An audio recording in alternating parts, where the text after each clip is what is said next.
Welcome to Franciscan 40. My name is Father Daniel Maria Klimek. This week's gospel is immensely powerful, the transfiguration of our Lord. It is so interesting that when the Lord goes up on the mountain, he encounters Moses and Elijah. It's interesting because these figures, Moses and Elijah, have had mountaintop experiences.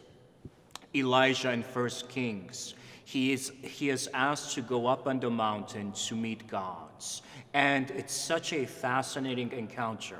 Elijah realizes that God is not in the fire, and he is not in the winds, and he is not in the storm, but God is in the still, small voice, in the quiet.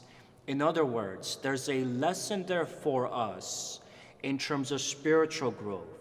Where will we encounter God? In silence, in solitudes, in the quiets. And it is in those moments of solitude and quiets that the Lord really nourishes our souls. Notice what happened with Moses. He had the Mount Sinai experience, and he comes down from the mountain, not only having experienced God, but bringing the law of God to the people. In other words, his mountaintop experience gave Moses divine wisdom. So when we spend time with God, not only does it nourish our souls, but it also gives us the supernatural wisdom and evangelistic zeal to bring the presence of God to other people, to our friends, to our brothers and sisters, to be the communicators that he is asking us to be. And of course, Jesus, in his mountaintop experience, his face is transfigured. He is someone who hears the voice of the Father, the voice of the Father saying to him, "This is my beloved Son. Listen to him." Sometimes in the silence, in prayer, that's what we need. Sometimes we need to hear God the Father say to us, "This is my beloved Son," or "This is my beloved daughter."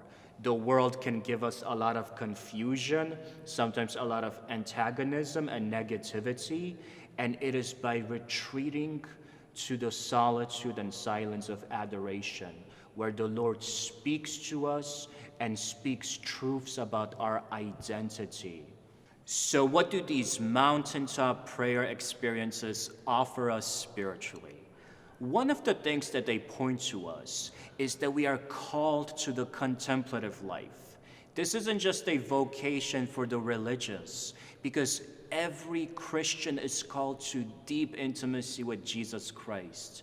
And that intimacy, it is especially present in times of silence and solitude and prayer.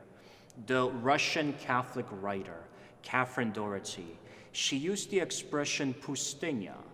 Pustynya means desert in Russian, and she meant it as a form of spirituality that we should all seek, to be able to have a hermitage experience. It doesn't mean that you need to go to a physical hermitage. Sometimes it's about creating an altar in your home, creating an altar by putting a crucifix or a Bible at your desk, and making a specific time where you will pray in that spot. Or whether it's simply going to the chapel. Our dorms here have the gift of having the Eucharistic Jesus in their chapels, and making sure that every day I've made my time for Jesus. I've made my time for prayer.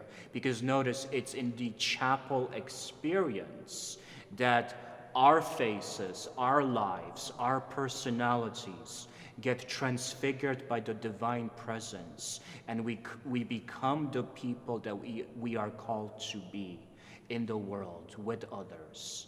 And we receive the strength that we need, we receive the encouragement that we need, and sometimes we just receive the break that we need from the world in being able to receive peace and just the intimacy of God's presence in our mountaintop experience, in the chapel, in the pustynya. This Lent, dear brothers and sisters, cultivate these lives of prayer. cultivate these lives of silence and solitudes, and allow Jesus to offer deep healing and revelation in those experiences. God bless you. Happy Lent, and may God continue to bless your Franciscan 40 experience.